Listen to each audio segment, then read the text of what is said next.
Okay, here we are with colonial New England in the 17th century. I am going to try to give this lecture as if it were a new lecture, so bear with me here.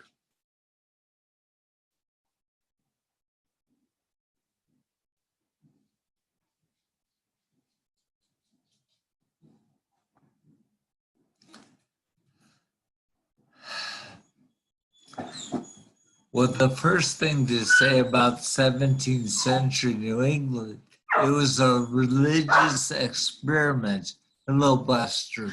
That's the dog Buster in the background here. It was a religious experiment that was summed up by their Puritan governor, John Winthrop, in his Arabella sermon as a city on the hill. That became and has become the leading metaphor for America over the years. Now, the English Reformation was begun, of course, by King Henry VIII, who in the 1530s wanted a divorce from his first wife, Catherine of Aragon. And that desire to divorce Catherine and marry Anne Boleyn was the cause of Henry seeking to break free of the Catholic Church. The Pope, who could have granted Henry a divorce, refused to do so because Catherine of Aragon was the niece of Charles the Holy Roman Emperor, who had arrested the Pope and had control of the Pope. So Henry couldn't get a divorce no matter how horny he was. So Henry divorced Catherine, and made himself the king, the head of the church in England. Today, the Queen is the head of the Church of England, and they're a very Catholic appearing church. The Church of England, also called the Anglican Church, is very Catholic.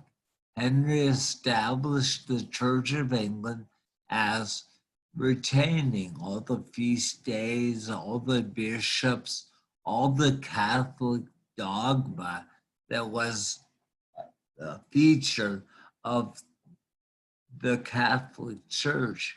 But he replaced the head of the church, the Pope, with himself as head of Church of England.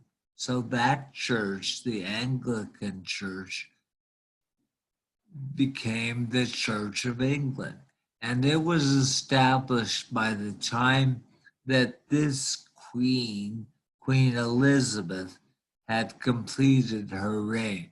Henry had 3 kids that became monarchs of England: Edward, Mary, Bloody Mary, and Queen Elizabeth.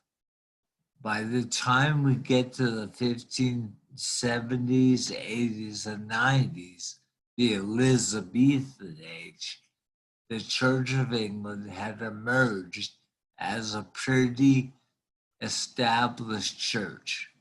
Now, in England at the time, there were all sorts of people who wanted the Church of England to be more Protestant, to break even further from Rome, to purify the Church of England of what they considered its excessively Catholic tendencies.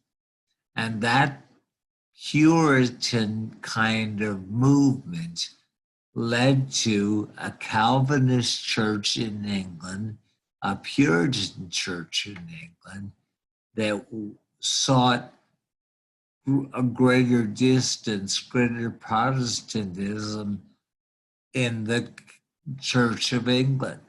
Well, the Puritans became born allowed by Queen Elizabeth to do this thing. She allowed people to worship according to their conscience.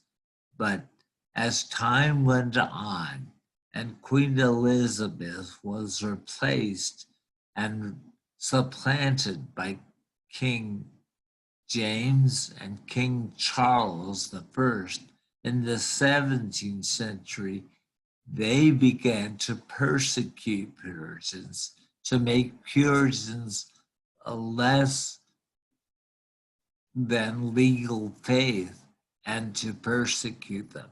So that English Calvinists were called Puritans.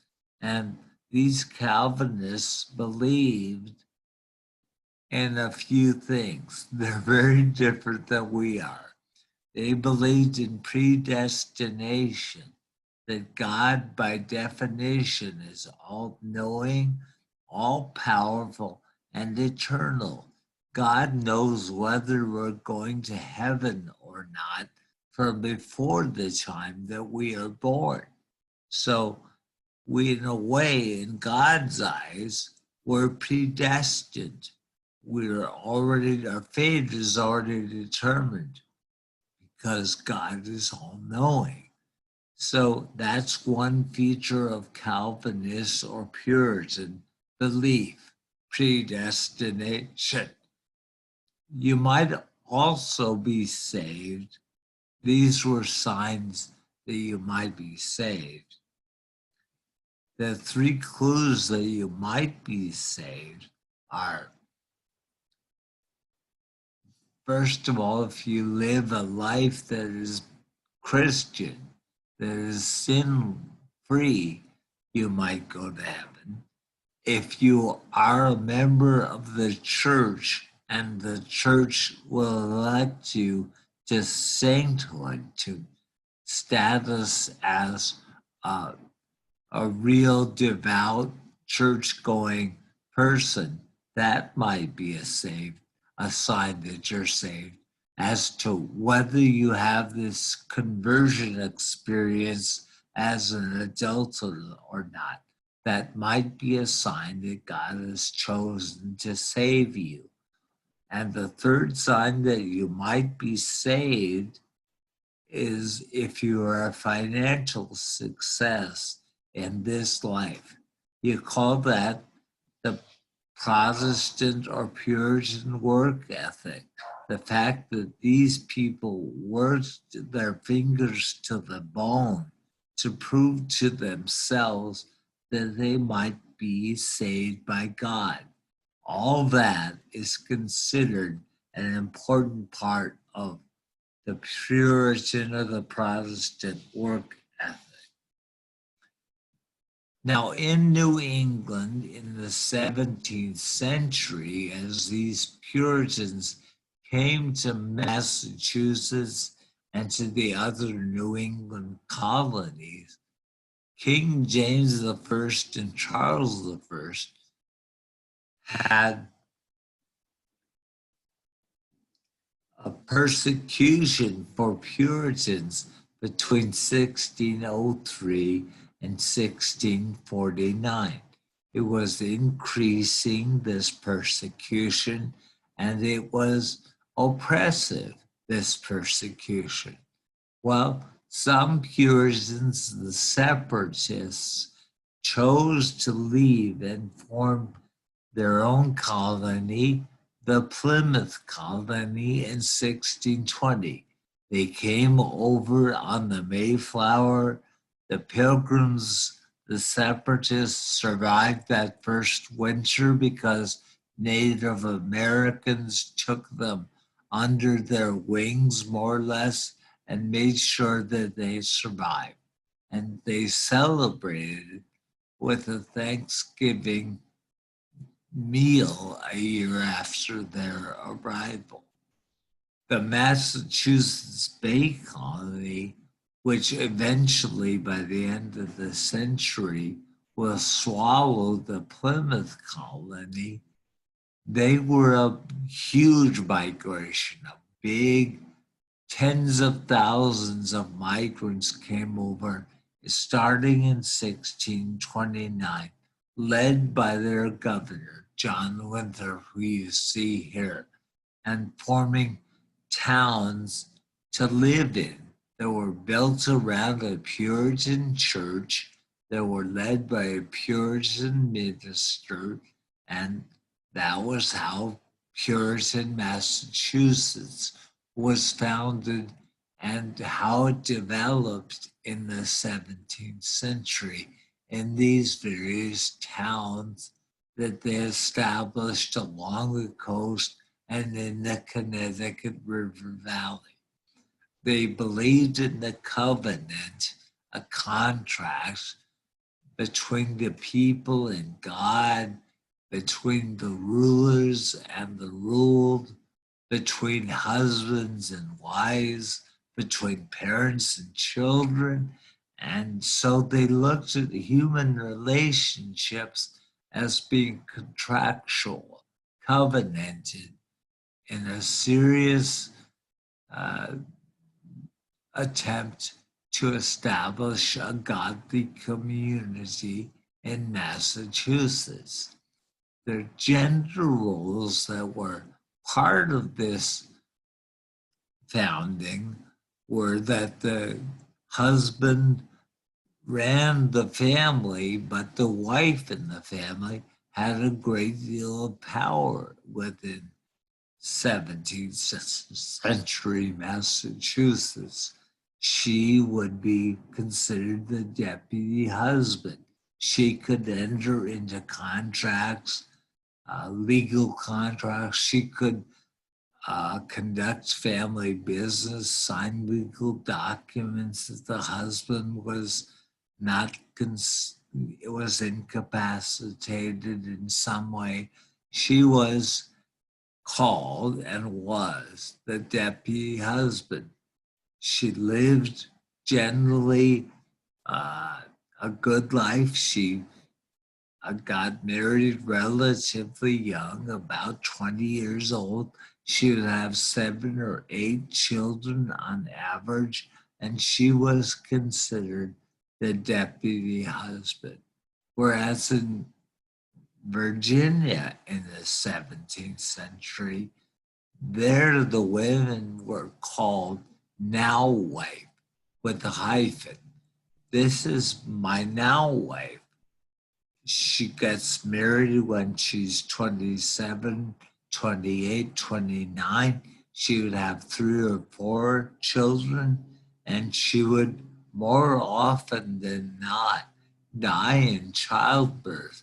And that was the lot of a woman in 17th century Virginia. It was not as good as the lot of a woman in 17th century Massachusetts.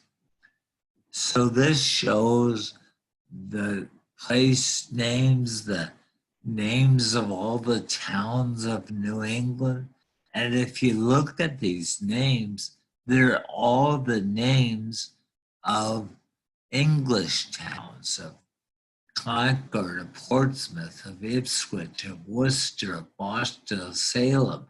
For those of you who know your geography, you know that those are all the names of English towns. They were trying to establish a New England with these place names. And sure enough, they did just that. So the world turned upside down in colonial Massachusetts. The seal of Massachusetts has a Native American who says, "Come over and help us." It's freaking crazy what was going on. Now, I'm here to tell you that not everything worked out great in 17th century Massachusetts. There were troubles in New England, and here are 5 of them. Roger Williams in 1636 was banished from Massachusetts to Rhode Island to found Rhode Island as a refuge of religious tolerance. Roger Williams did not agree with the church founders of Massachusetts, and so he left and founded Rhode Island as a colony that practiced religious freedom. Anne Hutchinson was banished from Massachusetts, and she followed Williams to Rhode Island, and then she moved to New York with her family, where she was killed. Anne Hutchinson was kicked out of Massachusetts basically because she was a woman telling men how they should believe in God. And that didn't go over with Governor Winthrop well at all. So she was kicked out. The halfway covenant was a necessity in the 1660s because few grandchildren of the first generation of believers were having a conversion experience. So they were made, these grandchildren, into halfway church members by virtue of their birth. So the halfway covenant that emerged is a sign that not everyone is basing their life on these theological kinds of ideas, that they are more interested in money and getting ahead than in saving their souls or setting up some kind of experiment that can show England how to build a godly community. The Native American Wars of the 17th century, the Pequot Wars in the 1630s, resulted in many natives and whites being killed. Metacom's War, King Philip's War in the 1670s, was a very violent war. Over 10% of the able-bodied men who served in the war were killed in that war. It was a war of devastating atrocities committed by both sides in King Philip's War. But the result was that the Indians lost. And from then on, from 1676 on, in New England, truly the only good Indian was a dead Indian. That was the point of view of the white settlers after these wars of King Philip's War in the 1670s. And finally, a trouble that showed that all was not perfect in New England were the Salem witch trials of the 1670s. Salem is right north of Boston, and it was a series of trials in which people accused each other of being witches. The first three girls to accuse Rebecca Nurse of being a witch were three orphans whose fathers had all been killed in King Philip's War. But at the time of the witch trials in 1692, East Salem accused West Salem of being witches. West Salem accused East Salem of being witches. It was one church accusing the other. It was farming Salem versus fishing Salem. It was all sorts of different social divisions that ended up being reflected in the witch trials. 19 people were hanged to death. One of them was pressed by stones to death. When the new governor was appointed and he discovered over 100 people in jail awaiting their death, he said, "For God's sakes, let these people go. Release the witches that you think are real." And that ended the witchcraft scare of the 1690s. It's more notable because it was so rare. It happened 50 years after Europe had pretty much completed the great European witch hunt of the 1450 to 1650 period.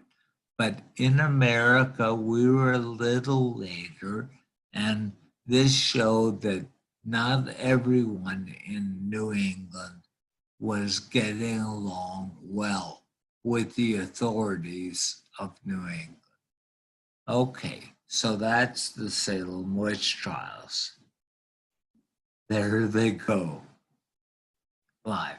So make a list, please, of the similarities and differences that you can identify between the 17th century colonies of New England compared to the Chesapeake. And if you make a list of those similarities and differences, I think you'll see that there's a great deal of diversity in the founding of America. Thank you very much.